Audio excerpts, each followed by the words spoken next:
Hello dear student, विजय भोवा के math कुंज के YouTube channel पर आप सबका स्वागत है। आगामी परीक्षा जैसे SSC GD, CHSL, MTS, bank, railway, Bihar SI तथा मुख्य परीक्षाओं की बेहतर तैयारी हेतु आपके लिए लेकर आए हैं मैथ का प्रैक्टिस सेट।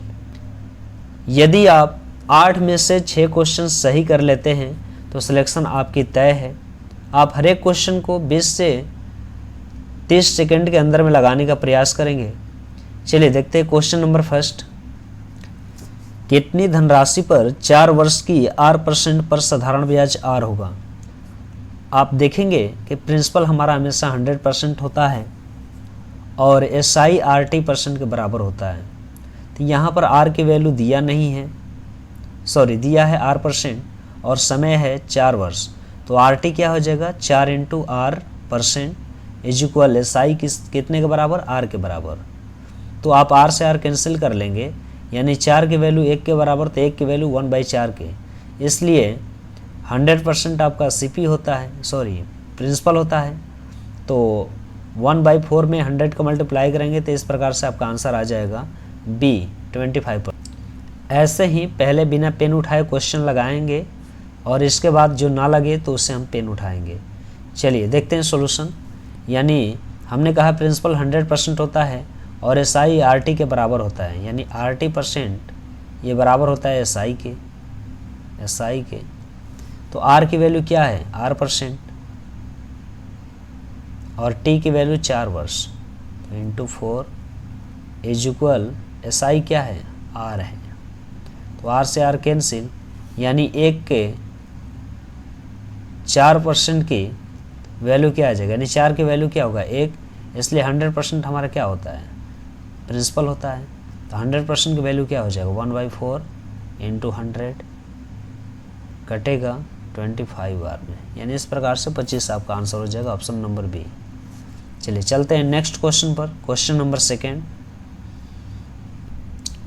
क्वेश्चन नंबर आपका 2 है। यदि A/B बराबर 1/2, B/C बराबर 3/4, C/D is equal 6/9, D/E is equal 12/16 हो तो A/B/C/D/E अनुपात का मान ज्ञात करें। ऐसे क्वेश्चन में आप गो थ्रू ऑप्शन लगाने का प्रयास करेंगे। गो थ्रू ऑप्शन में आप देखेंगे कि D और E लास्ट का ये वैल्यू जो दिया है 12 और 16 का रेशियो है। इसी प्रकार हम लास्ट में इसमें चेक करते हैं 2 नंबर तक, तो ये किससे समान संख्या से डिविजिबल है। आप देखेंगे 44 जो है 12 से डिविजिबल नहीं है और 17 भी 16 से डिविजिबल समान संख्या में नहीं है। तो आप देखेंगे नेक्स्ट अगला 20 और 19 भी डिविजिबल नहीं है। ये ऑप्शन नंबर C डिविजिबल है। 12 से ये 36 3 बार में, और यहाँ से आप देखेंगे 48 16 3 48, ये भी 3 बार में डिविजिबल हो जाएगा। तो आप इस प्रकार से आंसर कौन सा मारेंगे? C। चलिए देखते हैं नेक्स्ट अगला क्वेश्चन। क्वेश्चन नंबर 3 आपका इस प्रकार से है। A और B दिए गए काम को 8 दिन में कर सकते हैं, B और C उसी काम को 12 दिन में कर सकते हैं, A, B, C उसे 6 दिन में पूरा कर सकते हैं। तो A और C द्वारा उस काम को पूरा करने में कितने दिन लगेंगे? चलिए देखते हैं। A और B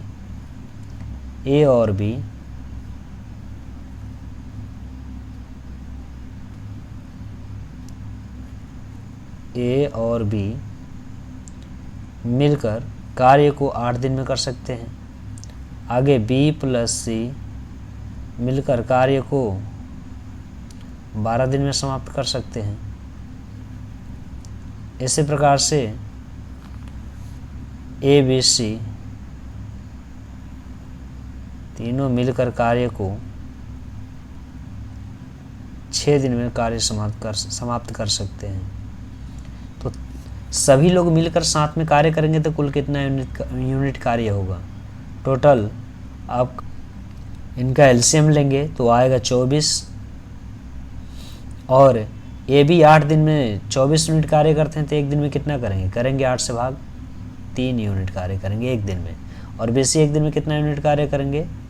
2 यूनिट। और ABC एक दिन में कितना यूनिट कार्य करेंगे, 4 यूनिट। आप देखेंगे कि तीनों मिलकर A + B + C तीनों मिलकर जो है एक दिन में कार्य के यूनिट करते हैं 4। तो 20, यानी आप यहाँ पर निकालना है क्वेश्चन में आपको पहले A की मान फिर C का मान निकालना है। तो आप देखेंगे कि यहाँ पर A का मान निकालना है, यानी A प्लस हम कर दे BC की वैल्यू क्या है, क्वेश्चन में आप देखेंगे तो BC की जगह पर, यानी यहाँ देखिए BC की वैल्यू एक दिन का क्या है, 2 यूनिट।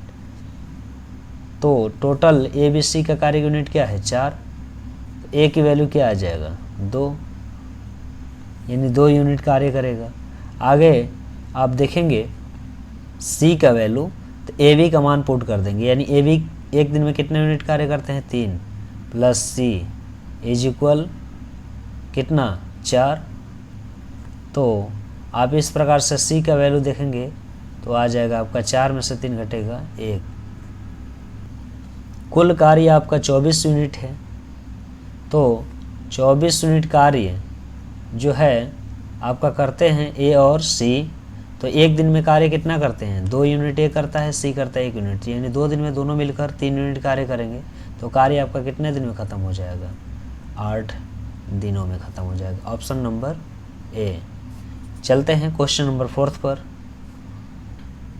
क्वेश्चन नंबर 4 को इस प्रकार से लगाएंगे कि 41 क्रमागत विषम संख्याओं का औसत 49 है, तो सबसे बड़ी संख्या क्या है। यानी आप ऐसा करेंगे कि बीच का संख्या जो मानते हैं वो हमारा एवरेज होता है, यानी 41 + 1 जोड़ देंगे, n + 1/2 कर देंगे, तो बीच वाला संख्या आ जाएगा आपका 42, 42/2 यानी 21, और 21 में से 1 सब्ट्रैक्ट कर लेंगे, क्या बचेगा 20, और 20 को आप दुगना कर देंगे, हो जाएगा 40, यानी यही 40 आप 49 में से घटाएंगे तो छोटी संख्या मिल जाएगा, और यही 40 आप 49 में जोड़ देंगे तो वो बड़ी संख्या मिल जाएगा। तो 49 में 40 जोड़ देंगे कितना हो जाएगा, 79, यानी option number C। Option number C। देखते हैं कि यहाँ पर जो हमारा एवरेज दिख रहा है कितना, 49 में आप पहले निकालेंगे 41 + 1 करेंगे, यानी 42 में आप 2 से भाग देंगे तो आ जाएगा 21 में से 1 घटा लेना है, 20 बचेगा, और 20 का दुगना कर देना है तो क्या हो जाएगा 40, यानी 40 संख्या इसमें जोड़ देंगे, इसमें 40 संख्या जोड़ देंगे तो आपका सबसे बड़ी संख्या पता चल जाएगा, और 40 सब्ट्रैक्ट कर देंगे तो सबसे छोटी संख्या पता चल जाएगा। इस प्रकार से क्या आ जाएगा 89। चलते हैं question number next. Question number 5 कुछ इस प्रकार से है, ब्याज की दर प्रतिशत में क्या होगी यदि किसी निश्चित राशि पर तीसरे साल में 2000 रुपया साधारण ब्याज और 2 वर्ष बाद चक्रवृद्धि ब्याज 4160 रुपया हो।